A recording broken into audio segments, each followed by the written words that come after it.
এক যে ছিল মিষ্টি ছেলে আবু বক্কর নাম, মজারে মজারে দুষ্টুমিতে শেখাতো ইসলাম। বাবা মায়ের বাধ্য ছেলে, অভিযোগ কারো নাই, তাই তো তাকে আদর করে ভালোবাসে সবাই। আবু বক্করের সাথে ইসলামের পথে।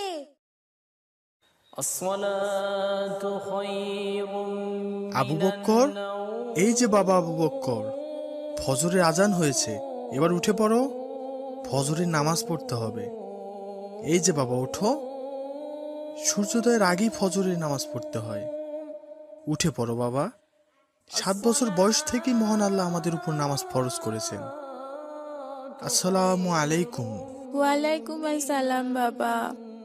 উফ বাবা, প্রতিদিন সকালবেলা ঘুম থেকে উঠে আমার ফজরের নামাজ পড়তে একদম ভালো লাগে না।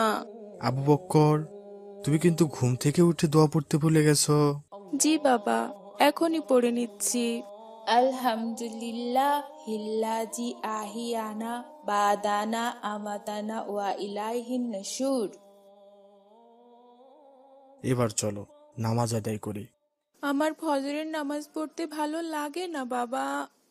মা, মা, সকালের নাস্তা কি তৈরি হয়েছে মা?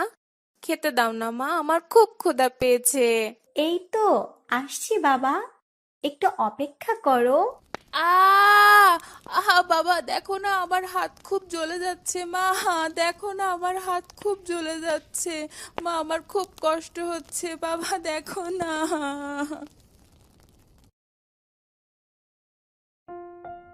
বাবা আবু বক্কর, সামান্য এই আগুনেই কতটা যন্ত্রণা। আর আমরা যদি নামাজ আদায় না করি, আল্লাহর কথা না শুনি, তাহলে আমাদেরকে জাহান্নামে শাস্তি দেওয়া হবে, জাহান্নামের আগুনে আমাদেরকে পোড়ানো হবে।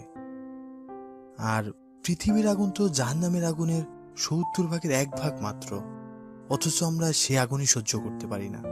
তাহলে জাহান্নামের আগুন কিভাবে সহ্য করব?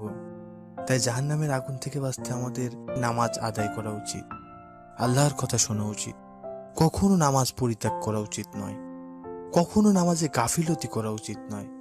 হ্যাঁ বাবা, তুমি ঠিকই বলেছ, আমি বুঝতে পেরেছি।